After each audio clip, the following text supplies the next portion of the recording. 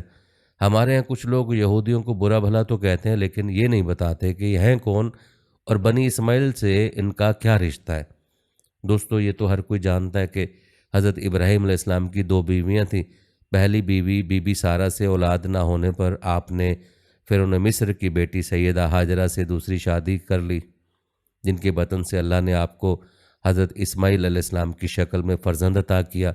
اگرچہ یہ اللہ کا حکم اور ارادہ تھا، لیکن بعض مورخ لکھتے ہیں کہ جب دوسری بیوی ہاجرہ علیہ السلام کے ہاں بیٹا پیدا ہوا تو دو خواتین کے درمیان چپکلش شروع ہو گئی، لہٰذا حضرت ابراہیم بی بی ہاجرہ اور نومولود اسماعیل علیہ السلام کو یروشلم سے کوسوں دور وادی مکہ میں صفا اور مروہ کے مقام پر چھوڑ آئے، اور یہی جگہ آج ہمارے حج کا ایک اہم رکن ہے۔ یاد رہے کہ بی بی ہاجرہ اور حضرت اسماعیل علیہ السلام کے مکہ چلے جانے کے بعد اللہ نے بی بی سارہ کو بھی بیٹا عطا کر دیا، جس کا نام اسحاق رکھا گیا، اور اسی اسحاق کے بیٹے یعقوب علیہ السلام کی نسل کو بنی اسرائیل کہا جاتا ہے۔ یوں سمجھ لیجئے کہ اسحاق اور اسماعیل دو بھائی تھے۔ چھوٹے بھائی اسحاق کی نسل جو فلسطین میں پھلی پھولی بنی اسرائیل کہلائی، جس میں سے دانیال، یوسف، ایوب، داؤد، ایلیاہ، سلیمان، موسیٰ اور عیسیٰ علیہ السلام جیسے عالی مرتبت انبیاء علیہ السلام نے جنم لیا، جبکہ بڑے بیٹے اسماعیل علیہ السلام کی اولاد سرزمین حجاز، موجودہ سعودی عرب کی وادی مکہ میں آل اسماعیل کے نام سے آگے بڑھی۔ اس طرح رشتے کے لحاظ سے بنی اسرائیل اور بنی اسماعیل کزن یعنی سگے چچا زاد بھائی ہیں، اور اسی بنی اسماعیل کے ایک قبیل قریش کی شاخ بنی ہاشم میں خاتم النبیین حضرت محمد مصطفیٰ صلی اللہ علیہ وسلم کا جنم ہوا۔ پیارے دوستو، یہ ساری کہانی بیان کرنے کا مقصد کیا ہے؟ مقصد یہ تھا کہ آپ کو بنی اسرائیل اور بنی اسماعیل کے بارے میں تفصیل سے آگاہ کیا جائے، اور آپ جان چکے ہیں کہ حضرت ابراہیم علیہ السلام کے دو بیٹوں سے سلسلہ چلا۔ حضرت اسحاق علیہ السلام کے بیٹے یعقوب علیہ السلام کی اولاد بنی اسرائیل کہلائی، جبکہ اسماعیل علیہ السلام کی بنی اسماعیل۔ اب آپ کو موجودہ دور کے یہودیوں کے بارے میں بتاتے ہیں جو خود کو بنی اسرائیل کہتے ہیں۔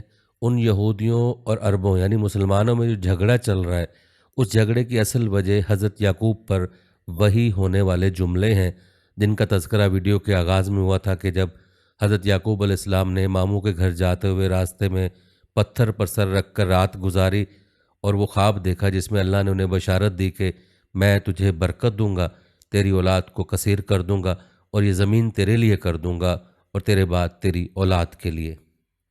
پیارے دوستو، اسی خدائی وعدے کی روایت کو لے کر یہودی یا بنی اسرائیل یہ دعویٰ لیے گھوم رہے ہیں کہ اللہ نے تو ہمارے دادا یعقوب بن اسحاق سے برکت کا عہد کیا تھا، لہٰذا بنی اسرائیل سے باہر بالخصوص بنی اسماعیل سے کیسے کوئی نبی آ سکتا ہے، اور یہ زمین یعنی فلسطین تو اس وقت سے ہمارے نام حبا کر دی گئی تھی، لہٰذا ہم بنی اسماعیل کے نبی یعنی حضرت محمد صلی اللہ علیہ وسلم کو مانتے ہیں، اور نہ ہی ارض فلسطین کو چھوڑنے کے لیے تیار ہیں، کیونکہ ہمارے دادا یعقوب علیہ السلام کو اللہ نے خود عطا کی ہے۔ دوستو، آپ کی آگاہی کے لیے یہاں یہ بھی بتاتے چلیں کہ بنی اسرائیل یعنی یہودی اسماعیل علیہ السلام کی والدہ بی بی ہاجرہ علیہ السلام کو لونڈی کا درجہ دیتے ہیں۔ اسرائیلی لٹریچر کے مطابق فرعون مصر نے ان کے پردادا حضرت ابراہیم علیہ السلام کو لونڈی عطا کی تھی، اور لونڈی کبھی مالکن یعنی سارہ والدہ اسحاق علیہ السلام کی ہم مرتبہ نہیں ہو سکتی۔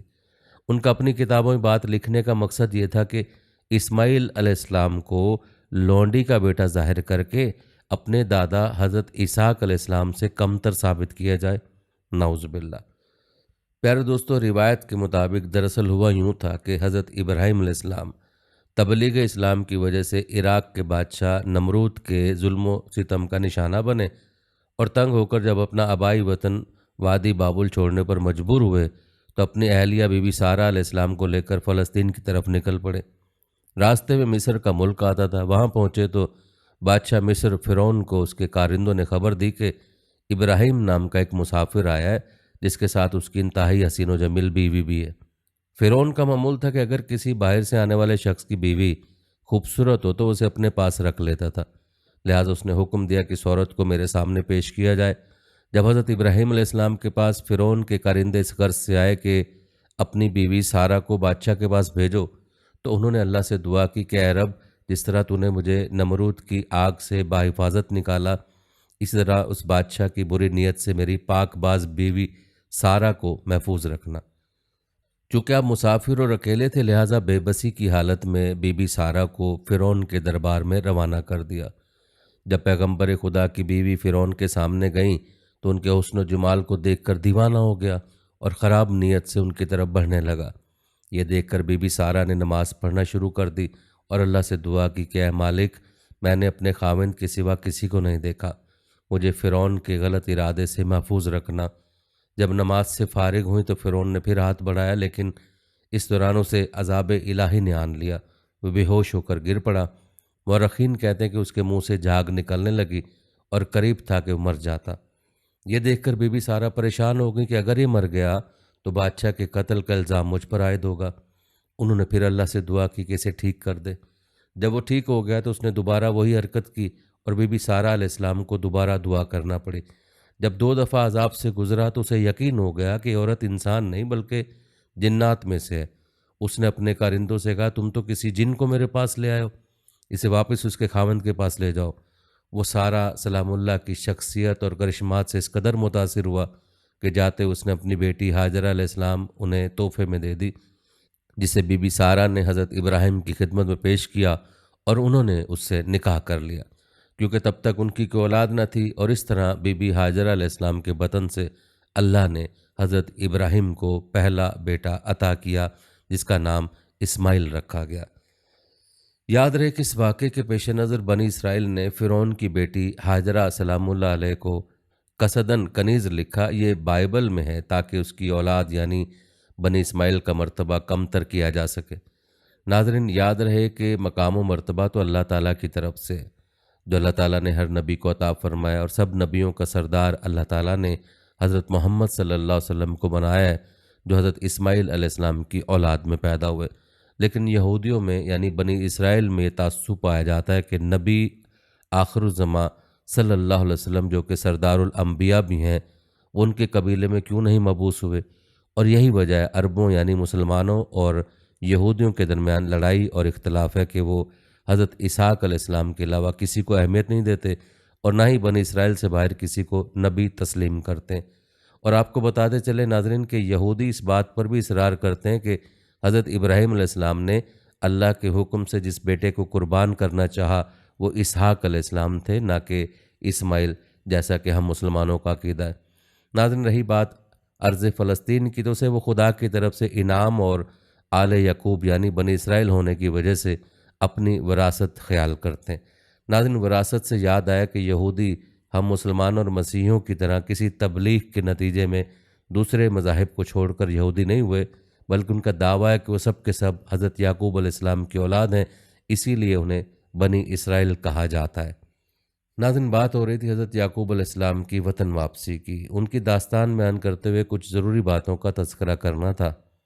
ناظرین، روایت بتاتی ہیں بیت المقدس کی تعمیر کے بعد وہیں پر حضرت یوسف کی والدہ راحیل کے ہاں دوسرے بیٹے بنیامین کی ولادت ہوئی اور دوران زچگی راحیل کا انتقال ہو گیا۔ حضرت یعقوب نے اپنی چہیتی بیوی راحیل کو بیت المقدس میں ہی دفن کر کے ان کے سرانے نشانی کے طور پر ایک پتھر گاڑ دیا جو اب تک موجود ہے۔ کہا جاتا ہے حضرت یعقوب کو اپنی بیوی راحیل سے اس قدر محبت تھی کہ ان کی وفات سے سخت رنجیدہ ہوئے اور بیت المقدس کو چھوڑ کر اپنے والد حضرت اسحاق علیہ السلام کے پاس ہیبرون جو کہ الخلیل شہر کے نام سے جانا جاتا ہے وہاں آ گئے۔ ان کا بڑا بھائی مئیس بھی وہاں آ گیا اور دونوں بیٹوں کی موجودگی میں حضرت اسحاق علیہ السلام 180 سال کی عمر میں انتقال کر گئے۔ یاد رہے حضرت ابراہیم علیہ السلام اور حضرت اسحاق علیہ السلام کی قبریں اسی شہر میں جسے یہودی ہیبرون اور مسلمان الخلیل کے نام سے پکارتے ہیں۔ ناظرین، روایت بتاتے ہیں کہ حضرت یعقوب علیہ السلام نے بڑی کٹھن اور دکھ بھری زندگی گزاری۔ شروع میں بڑے بھائی کے ڈر سے 20 برس تک والدین سے جدا رہے، پھر چہیتی بیوی یوسف اور بنیامین کی ماں راحیل داغ مفارقت دے گئی، اور سب سے بڑھ کر یہ کہ 10 بیٹوں نے اپنے سوتیلے بھائی یوسف اور بنیامین کو بہت ستایا۔ کیونکہ حضرت یعقوب کو راحیل کے بیٹوں یوسف اور بنیامین سے بہت پیار تھا، لہٰذا ہر وقت انہیں ساتھ رکھتے تھے، جس پر باقی 10 بیٹے ناراض ہو گئے اور انہوں نے سازش کر کے یوسف کو کنویں میں ڈال دیا۔ یہ الگ بات ہے کہ بعد میں حضرت یوسف علیہ السلام مصر پہنچ کر وہاں کے حاکم بنے اور بھائیوں سمیت اپنے والد کو وہاں بلوا لیا۔ تاریخ بتاتی کہ حضرت یعقوب مصر گئے تو ان کے ساتھ کنبے کے فقط 93 افراد تھے، لیکن بعد میں جب حضرت موسیٰ اسرائیلیوں کو قبطی عیسائیوں کی غلامی سے چھڑا کر واپس یروشلم لائے تو ان کی تعداد 6,70,000 تھی۔ ناظرین، روایت کے مطابق حضرت یعقوب یوسف علیہ السلام کی جدائی میں 40 سال تک روتے رہے اور بالآخر باپ بیٹا اس وقت ملے جب یوسف والی مصر تھے۔ ملاقات کے بعد جناب یعقوب کی بینائی لوٹ آئی اور وہ 24 سال تک بیٹے کے پاس مصر میں مقیم رہے، لیکن یوسف علیہ السلام کو وصیت کی کہ موت کے بعد میری میت اپنے وطن فلسطین لے جا کر میرے باپ اسحاق کے قدموں میں دفن کرنا۔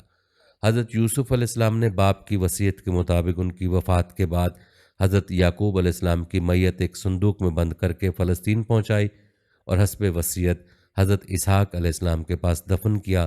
کہا جاتا ہے کہ اس دن سے بنی اسرائیل نے اپنے مردوں کو صندوق میں بند کر کے دفنانا شروع کر دیا اور یہ رسم آج بھی جاری ہے۔ ناظرین، امید ہے کہ یہاں تک آپ کو بنی اسرائیل کے بارے میں کافی حد تک جانکاری حاصل ہو چکی ہوگی کہ اصل میں اسرائیل کون ہے اور حضرت یعقوب علیہ السلام کی جو نسل ہے کس طرح سے وہ آج تک چلی آ رہی ہے۔ جہاں تک ارض فلسطین اور بیت المقدس پر کنٹرول اور حاکمیت کا تعلق ہے تو حقیقت یہ ہے کہ سرزمین تینوں بڑے مذاہب اسلام، مسیحیت اور یہودیت کے نزدیک یکساں تقدیس کا درجہ رکھتی ہے۔ سب کے سب اس کا احترام کرتے ہیں، اور وہ اس لیے کہ بنی اسرائیل کے تمام انبیاء اسی سرزمین پر آئے اور اکثر یہیں پر مدفون ہیں اور محو استراحت ہیں۔ بنی اسرائیل کے معروف انبیاء میں یعقوب علیہ السلام، یوسف علیہ السلام، موسیٰ علیہ السلام، ہارون علیہ السلام، داؤد علیہ السلام، سلیمان علیہ السلام، دانیال علیہ السلام اور عیسیٰ علیہ السلام کے نام شامل ہیں، اور یہ وہ انبیاء ہیں کہ جن کا تذکرہ قرآن پاک میں بھی آیا ہے۔ یعقوب علیہ السلام کا تفصیلی واقعہ آپ ملاحظہ کر چکے ہیں، البتہ باقی انبیاء کا مختصر تذکرہ جو وہ ضروری ہے، لیکن آپ نے ویڈیو کو سکپ نہیں کرنا۔ سب سے پہلے تذکرہ کرتے ہیں حضرت یوسف علیہ السلام کا۔ یاد رہے کہ حضرت یوسف علیہ السلام حضرت یعقوب علیہ السلام کے بیٹے، حضرت اسحاق علیہ السلام کے پوتے اور حضرت ابراہیم علیہ السلام کے پڑ پوتے ہیں۔ والدہ راحیل حضرت یوسف علیہ السلام کے چھوٹے بھائی بنیامین کی پیدائش کے وقت انتقال کر گئی تھیں۔ یوں تو اللہ تعالیٰ نے حضرت یعقوب کو 12 بیٹوں سے نوازا تھا، لیکن راحیل کے بطن سے 2 بیٹے یوسف اور بنیامین ہوئے۔ حضرت یوسف بھی اپنی والدہ کی طرح حسن و جمال میں لاسانی تھے۔ والد کو ان سے بے حد محبت تھی اور وہ انہیں خود سے جدا نہیں کرتے تھے۔ روایت میں ایک حضرت یعقوب کی چہیتی بیوی راحیل نے بھی ان کے لیے خصوصی وصیت کی تھی۔ اب یہ بن ماں کے بھی تھے اور 10 ستیلے بھائیوں سے چھوٹے بھی۔ پھر شدید قربت اور محبت ایک سبب یہ بھی تھا کہ حضرت یعقوب نے حضرت یوسف علیہ السلام کی پیشانی پر چمکتے نور نبوت کا مشاہدہ بھی کر لیا تھا۔ دوستو، یاد رہے کہ اللہ عز و جل نے قرآن کریم کی 111 آیات پر مشتمل پوری ایک سورت سورہ یوسف میں حضرت یوسف علیہ السلام کے واقعے کو بیان فرمایا ہے۔ اس سورت میں بیان کردہ واقعے کو احسن القصص یعنی بہترین واقعہ کہا گیا ہے۔ آپ کو بتاتے چلیں کہ قرآن پاک میں حضرت یوسف علیہ السلام کا نام 26 مرتبہ آیا ہے، جن میں سے 24 بار سورہ یوسف میں، جبکہ سورہ انعام اور سورہ غافر میں ایک بار آپ علیہ السلام کا ذکر کیا گیا ہے۔ کہتے ہیں کہ حضرت یوسف علیہ السلام ابھی سن بلوغت کو بھی نہ پہنچے تھے کہ انہوں نے خواب دیکھا جس کا اپنے والد سے یوں ذکر کیا: ابا جان، میں نے 11 ستاروں، سورج اور چاند کو دیکھا کہ وہ سب مجھے سجدہ کر رہے ہیں۔ حضرت یعقوب علیہ السلام نے جب بیٹے کا خواب سنا تو سمجھ گئے کہ بڑے ہو کر اللہ تعالیٰ کی جانب سے ایک عظیم منصب پر فائز ہوں گے، اس لیے انہیں اندیشہ ہوا کہ یوسف کے ستیلے بھائی ان کی عظمت کا اندازہ لگا کر شیطان کے بہکاوے میں آ کر ان کے دشمن نہ ہو جائیں اور انہیں کوئی نقصان نہ پہنچائے۔ چنانچہ انہوں نے کہا: پیارے بیٹے، اپنے اس خواب کا ذکر اپنے بھائیوں سے نہ کرنا، ایسا نہ ہو کہ وہ تمہارے ساتھ کوئی فریب کاری کرے۔ کچھ شک نہیں کہ شیطان انسان کا کھلا دشمن ہے۔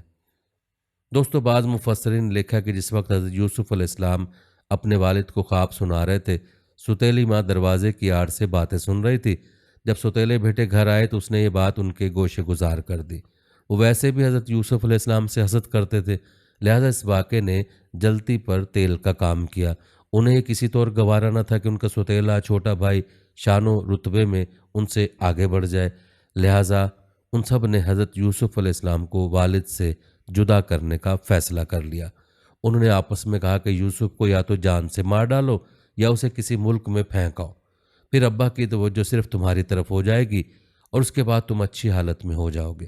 ان میں سے ایک نے کہا کہ یوسف کو قتل تو نہ کرو بلکہ کسی اندھے کنویں کی تہہ میں ڈالاؤ تاکہ کوئی آتا جاتا قافلہ اسے نکال کر لے جائے۔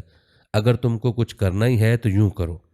دوستو یہ واقعہ ایک طویل واقعہ ہے جس کا تذکرہ یہاں مقصود نہیں، البتہ اللہ تعالیٰ کی منشا کے مطابق حضرت یوسف علیہ السلام کا خواب سچا ہوا، اللہ تعالیٰ نے ان کو والی مصر بنایا اور سب بھائیوں نے ان کو سجدہ کیا جو کہ تعظیماً تھا اور اس وقت کی شریعت میں جائز تھا، اس کا تذکرہ قرآن پاک میں موجود ہے۔